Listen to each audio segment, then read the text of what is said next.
Benvenuti a una nuova trasmissione della Fiera del Libro Virtuale Italia. In questa occasione abbiamo la presenza di Alejandro Ruiz che presenterà suo libro Adolescere.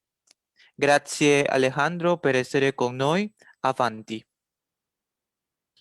Muchas gracias a ustedes, a la Feria Virtual del Libro, por esta invitación, de poder presentar mi libro, mi segundo libro y mi primer libro de poemas, que se llama Adolesquer.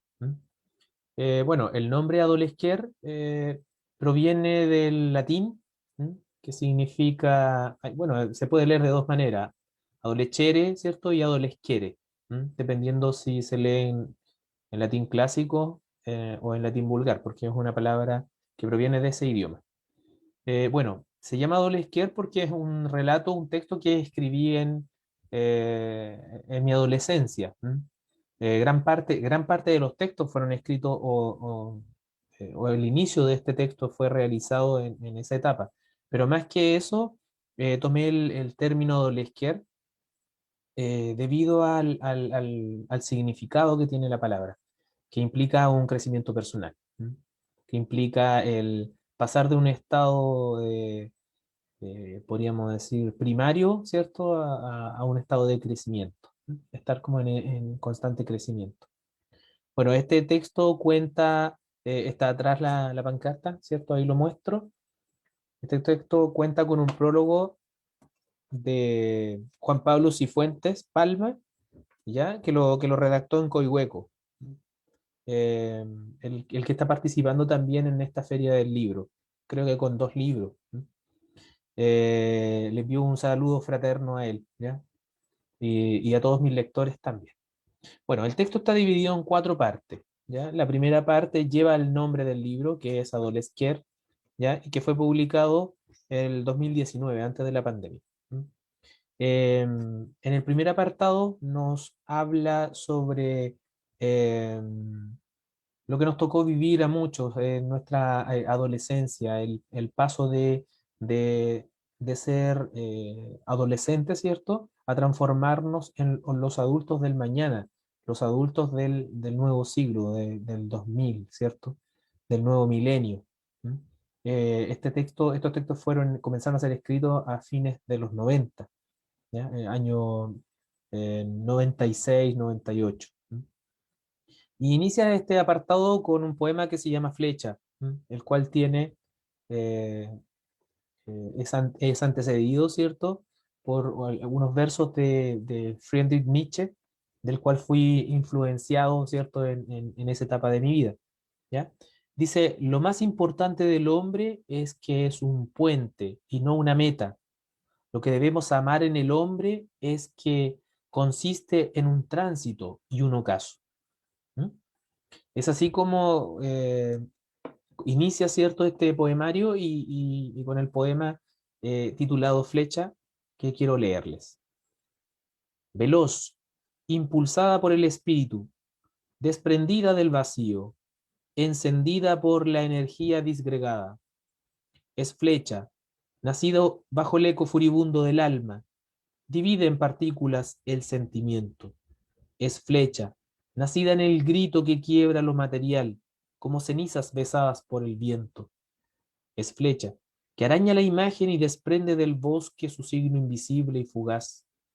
Es flecha, que solo a través de su paso aflora, libera lo que el alma oculta en el verdadero nacer de lo material. Es flecha, que desde la pupila flota, volátil, siguiendo y buscando el corazón de los fantasmas perdidos, que se desprenden del pasado, construyendo figuras invisibles que en el viento se desvanecen. Es flecha que bajo las miradas eternas, sigilosas, se escapan todas las sensaciones, en la presencia veloz, en la pulsada eléctrica, tenue, mortal, que muere en el infinito y se pierde bajo el suspiro relajado de quien no tiene alma y busca el origen del filo para encontrar la luz. Si ustedes se dan cuenta, este poema nos habla sobre eso, sobre este transcurrir de una flecha, ¿ya?, que puede ser la flecha del tiempo, que puede ser la flecha que nos indica nuestras vidas, ¿cierto? O el transcurrir de la humanidad. Y en este caso es el inicio, ¿cierto? De algo, ¿m? El inicio de este adolecer, ¿cierto? Perdido, segundo poema. Si ustedes se dan cuenta, antes de, cuando uno está en etapa de crecimiento, también suele estar en instancias en las cuales no sabe a dónde transcurrir. O sea, esta flecha se inicia, se lanza, ¿cierto? Pero a veces no sabe para dónde va, ¿cierto? Como típico de la etapa de un adolescente o de alguien que está comenzando a crecer. Y así titula otro poema que quiero leer de este primer apartado, que se llama Perdido. Perdido, perdido con una herida en el pecho. No, no puedo soñar con valles ni con largos caminos de ripio. Solo queda luchar por ser más feliz que el sol.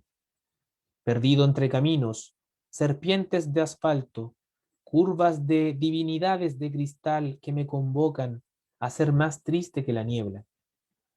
Cuestiono el mundo seco y dañado que me rodea. No soy el emisario del infierno ni del cielo. No surge de mí ninguna tendencia que temple mi fuerza. Solo y solo estoy perdido retumbando en el oído del mundo, que estoy perdido como el eco de una sinfonía olvidada. Quiero estar sumergido en aquella melodía por siempre, rozado por el viento y el agua del sur, posando en el témpano que ya no puedo ver, desde la luz que luz fusila. Soy el ciego testigo de un mundo que vi morir. Soy el joven que, envejecido por el rastro que el hombre dejó, odia el pasado tanto como al agonizante futuro. Volar, volar perdido del mundo con una herida en el pecho, llorando por todo aquello que calcina mi espacio. No, no puedo flotar, mis palabras me atan, y solo quiero ser melodía sumergida en el agua del pasado. Hasta mis palabras lloran conmigo, como justificando que el amor es una instancia ideal, superflua, como el vapor de un grito en la montaña, aquella que destroza mi pecho y calcina de fuego mis ojos, perdido como el llanto de un sueño en las postrimerías de una lágrima, sintiendo que el lamento canaliza dialectos arcaicos para la emoción, y que el vacío y la soledad son el único camino para vivir, vivir sin ser feliz, vivir perdido de esperanza, empapando al mundo de letras con una herida en el pecho. Esa es la instancia en la cual, ¿cierto? En este caso, el hablante lírico eh, busca de alguna manera, ¿cierto? Su rastro, su camino, para lanzarse, ¿cierto? Como una flecha. El segundo apartado de mi libro se llama Traje el aroma del viento, ¿ya? Y tiene un epígrafe de Arthur Rimbaud. Dice, una noche me senté a la belleza en las rodillas y la hallé amarga y la insulté. Traje el aroma del viento nos habla del el amor y el amor no correspondido, el amor erótico, ¿ya? Quiero leerles dos poemas, voy a leer dos poemas de cada apartado, puede que en alguno lea uno más, ¿ya? Dependiendo del tiempo que tengamos. Intento de milagro. Aquí todo es triste y peligroso, siento el tiempo destrozar mi vida, más aún sigo aquí contigo. Pequeña rosa, querido pétalo de agua, intento de milagro alegre, silvestre, caído del más hermoso de los lugares. Oh, mi más bello anhelo, mi hermoso y real sueño, ¿cómo no abrazar hasta el más lejano de tus gestos? ¿Cómo no tomar hasta el más frío de tus ademanes? Desde el cielo, entre las estrellas, llamas de esperanza se visten de luz, llamas que contagian de sueños mis caminos. Oh, mi más bello anhelo, lloro en esta lluviosa noche, hasta el cielo entiende mi sentir, y los tambores del crepúsculo recuerdan la melodía de mi llanto. Las montañas, las distancias marchitas, anuncian la llegada de un milagro con la primavera en mi pecho. Oh, mi más bello anhelo, el amor me calcina de a poco, pero mis manos tocan lo que el ciego ve. Desde la infinita luz de los ojos, sentimientos de anhelo visten mi fulgurosa alma. Oh, mi más bello anhelo, en el cielo vuelas alegre y solo veo una hermosa mujer, un poema, un intento de milagro en el amanecer.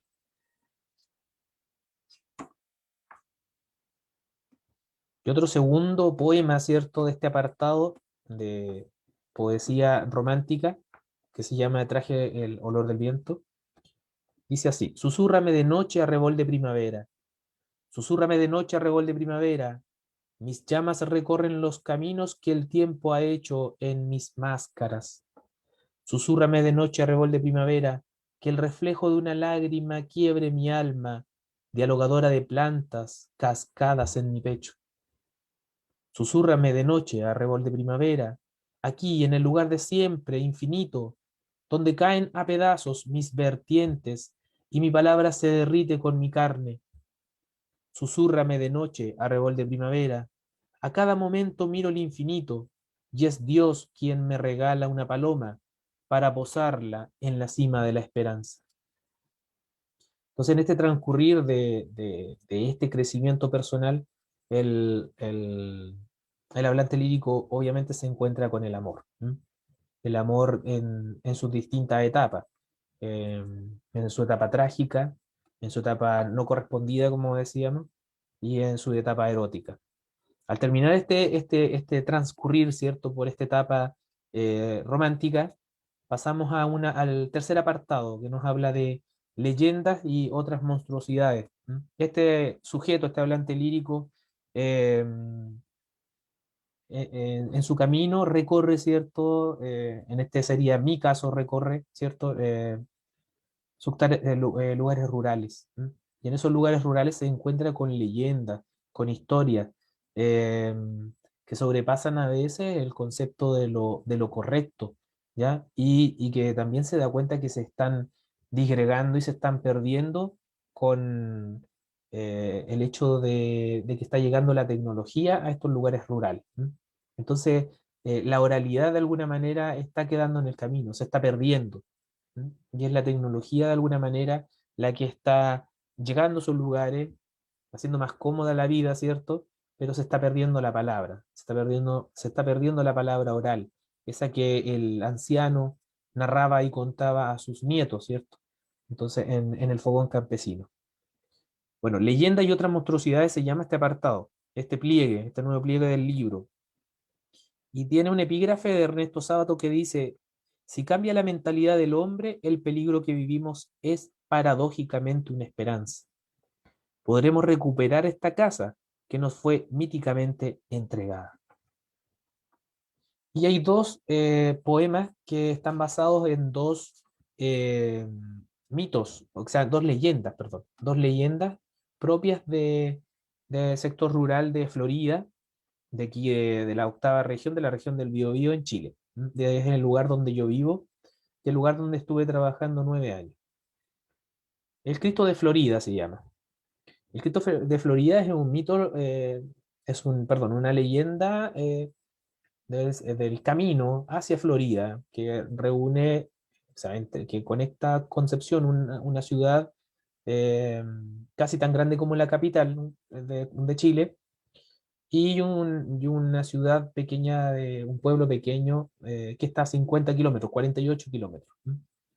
Y en ese camino, muy serpenteoso, ya con altas curvas, eh, hay un Cristo y hay una leyenda que antecede a ese Cristo que tiene que ver con un accidente de unas niñas que van a ese lugar de paseo, las llevan en un camión, muy negligente ese camión, desde un lugar que se llama Lota hasta Florida, que está muy alejado. ¿Ya? Estamos hablando que un lugar es en la costa de Chile, un lugar minero, y el otro es ya hacia la montaña, hacia la cordillera de los Andes, eh,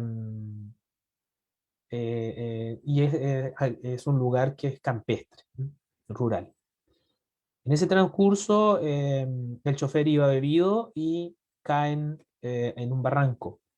Muchas de las niñas mueren, la mayoría, y hay algunas que quedaron vivas y a una de ellas pude entrevistar. Bueno, cuento corto, ellos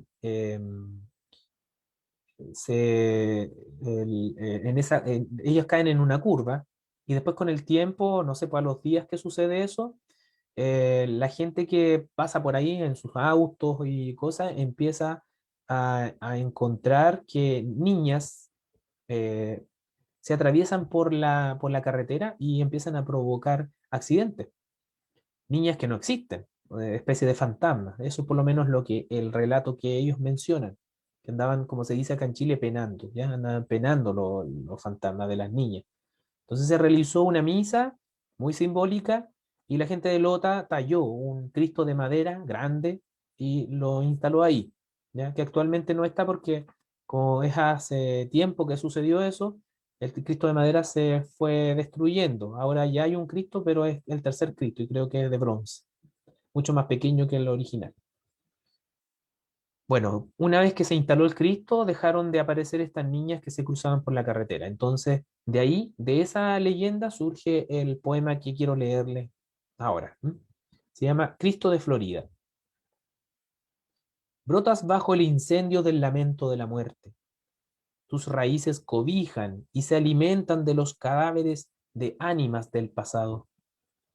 Lamentos son la melodía que arrulla tus noches. ¿Cuántos niños tocan tus marchitas extremidades? Manos ensangrentadas acarician pies ensangrentados. Te iluminan la fe y los signos de brazos de hombres de tierra mestiza. Te iluminan los rostros con ojos que desbordan ilusión. Cristo de Florida, símbolo nauseabundo de esperanza, frente a las ánimas que cantan a la muerte. Símbolo que desvanece el limbo desde tus abrazos, desde tu ropaje de madera. Cristo de Florida, oriundo del carbón, de las niñas de oro negro, te canto concentrando todos los signos de mi alma que no han sido invocados. La luna te acompaña y reverencia, el sol te nutre de resplandor y grandeza. ¿Cómo no hacerlo yo, átomo, casi ánima de una vida olvidada? El otro poema que quiero leerles de este apartado de leyendas, ¿cierto? Y otras monstruosidades, se llama La curva del ingeniero. Y también hay un mito, o sea, una leyenda, perdón, que algunos lo mencionan como mito porque es el origen de algo. ¿M? Permiso. Y la curva del ingeniero trata de la historia de, obviamente, un ingeniero que está expropiando terrenos para hacer una carretera que va a unir, es la carretera que une Concepción con Florida y que va a unir a Bulnes, Chillán, es una carretera muy grande. Para la época era tremendo avance de conexión.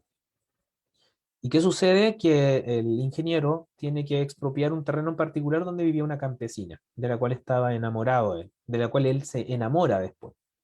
Y al enamorarse, él, en vez de dividir el terreno en dos, él hace una curva, eh, pasando por el contorno del terreno, podríamos decir, de esta joven. ¿M? Bueno, y de ahí surge esta curva que se llama la curva del ingeniero. Después la historia es larga, el ingeniero tiene un hijo con ella y luego él se va, se retira y la deja ahí. ¿M? Actualmente estoy escribiendo un libro relacionado con esto, de una obra dramática. ¿M? Curva del ingeniero. De ahí surge entonces este poema. Curva del ingeniero. Maravilla arquitectónica del amor, símbolo de ideales sepultados en épocas olvidadas. Recorro el contorno de tu figura, que es la figura de un sentimiento, de una leyenda. Palpitas en la historia de un recuerdo. Habitas el peligroso círculo de la muerte. Te contemplo en el vértigo del viaje y también fluye con la palabra. Te contemplo en la velocidad, te contemplo en la ofrenda. Dame una razón para olvidarte, envejecerte de ruinas, y mis manos caerán en el abismo de lo inmutable.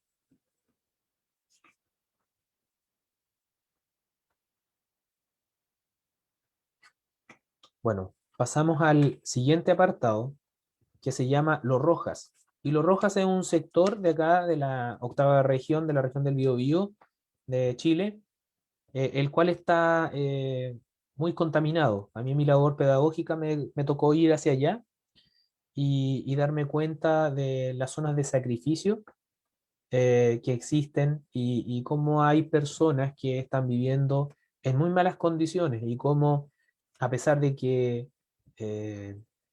cada día se nos señala de que el planeta se está acabando, de que hay que dejar de contaminar, de que hay que dejar de destruir nuestro planeta, aún así todavía en Los Rojas hay empresas que se dedican a contaminar el mar y a contaminar el aire y a contaminar el ambiente en general, ¿no? Hay gente que vive en condiciones atroces allá en Los Rojas que está en Coronel, camino a Lota que hablé anteriormente. Bueno, y este apartado de Los Rojas, que Los Rojas es un texto ecológico, ¿ya? No, tiene un epígrafe de Baudrillard, de Jean Baudrillard, que dice, todo el espectro de la alteridad negada resucita como proceso autodestructor. Esto también es la transparencia del mal. Quiero leerles dos poemas, y si es posible un tercero. Quiero leerle el poema que se llama Los Rojas 2, en el cual aquí este poema es muy simbólico, por eso a veces reitero su lectura, porque tiene frases de un niño, de un adolescente, de un estudiante que en algún momento yo le expliqué y le dije, cuando pasaba, por ejemplo, por Los Rojas para ir a hacer clase de Alota, pasaba por Los Rojas por Coronel, y era tan tóxico el aire que nos hacía llorar y no podíamos respirar. Y este joven se bajaba en ese bus, ¿cierto? Ahí, porque él vivía ahí. Y yo le preguntaba a él si, ¿por qué porque, o sea, cómo él podía vivir en esas condiciones? Si apenas yo pasaba y no podía respirar, y él lo normalizaba, pues, como lo normaliza cualquier persona que no tiene otra opción en realidad, o cree que no tiene otra opción, producto de la pobreza, etcétera. Entonces él me dice que estaba acostumbrado, que cerraba la ventana de su casa y era como que el olor se eliminaba, como que no había contaminación con tan solo cerrar la ventana de su casa. Cosa que sabemos que es mentira y que obviamente esa persona, ese joven y toda su familia está viviendo en condiciones horribles. Entonces de ahí nace este poema que se llama Los Rojas 2. Hay un Los Rojas 1, pero el Los Rojas 2 siempre lo leo porque tiene las citas de este joven o de estos jóvenes. Como un caracol danzando sobre un salar, mis pulmones explotaban escamas de humo que nacían de los crucigramas en llamas de mis pulmones. Las pirámides de energía corroen la vida de la madre que amamanta al mundo con su verde néctar de generosidad. Allí observé, indignado, con la nada del alma del hombre. Las personas en Coronel me decían, estoy acostumbrado, mientras lloraba por ellos, con palabras, en tarros oxidados llenos de vidrios rotos, melodía y música del alma del poder. Estoy acostumbrado, cierro mi ventana y no me pasa nada, me decían, y sus cuerpos se derretían en el tiempo sin tiempo de la eternidad de los eternamente enfermos. Me duele cada palabra que muere en este tarro oxidado, balanceado sobre la canción de la vida. Veo como cada tentáculo de asqueroso hedor araña mis costas y mi tierra. Kai Kai y Tren Tren miran llenos de odio los monstruos de los monstruos inteligentes de vacuidad. Veo cada tentáculo que palpita sangre venenosa, que quema la vitalidad de mi simiente. Cementerio de escoria es lo que las aves acariciaban. Rebotaba entre plastificadas flexibilidades de metales que rechinan pútridos y oxidados alaridos, reemplazantes de gaviotas moribundas, electrificadas por la muerte. Siento asco del dinero, siento asco de los vacus valores que compran nuestro planeta. Siento asco de ser humano. Me voy a tomar la libertad y voy a leer dos poemas solamente de cada apartado. Voy a leer tres poemas, ¿ya? Producto de el momento histórico en el que estamos y producto también de que, de alguna manera, tenemos que hacer conciencia ecológica, ¿m? No solo en Latinoamérica, sino que en el mundo entero. Hay un mito mapuche, mapuche es, no sé si lo ubican, mapuche, los mapuches son un pueblo indígena eh, que luchó en la época de los españoles, tanto así que Alonso de Ercilla escribe un libro que se llama La Araucana, que es un poema épico latinoamericano, poema épico español que es sobre Latinoamérica, sobre Chile, sobre los indígenas, y que aún todavía ese pueblo está luchando contra los policías, ¿cierto? Y el Estado chileno que de alguna manera está buscando exterminar a ese grupo étnico. ¿Mm? Producto de que este grupo étnico obviamente tiene una visión muy ecológica de la realidad, ¿cierto? Y el avance eh, de los países a veces tiene que sacrificar, ¿cierto? Estos principios ecológicos. De ahí nace un mito, el mito mapuche. Los mapuches tienen este mito de Kaikai y Tren o Kaikai Bilú y Tren que son dos serpientes, una serpiente de agua y una serpiente de tierra. Una serpiente de agua que hace crecer las olas e inunda el país de Chile, ¿cierto? Y Kaikai que hace crecer las montañas. Y es una interpretación de alguna manera de un terremoto, pero también es una metáfora, ¿cierto?, de la lucha entre el bien y el mal. ¿Mm? Dice, no lo haré por el bien ni por el mal.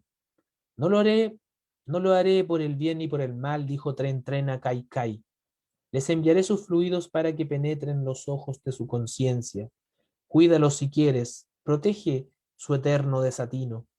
Yo soy el filo de las aguas que rozan el filo de tus rocas para crear las estrellas del universo. Soy la plena oscuridad de lo consciente e inconsciente que tú decodificas bajo la razón de los relámpagos del amor y la creación.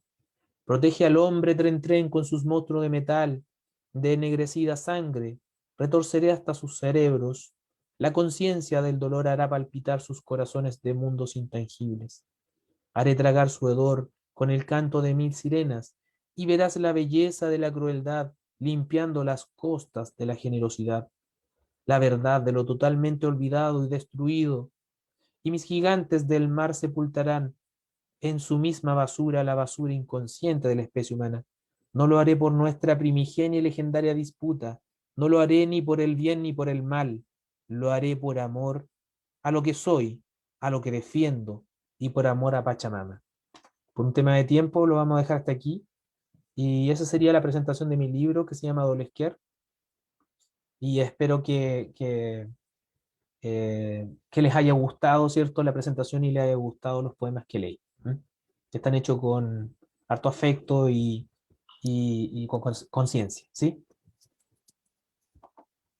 Grazie Alejandro per essere con noi. Per tutti quelli che si vedono vogliamo ricordarvi che il programma della prima fiera virtuale del libro continua e per favore rimanete connessi. Arrivederci y gracias Alejandro. Bueno, muchas gracias. Muchas gracias a la Feria Virtual del Libro por la invitación. ¿Ya? Un abrazo.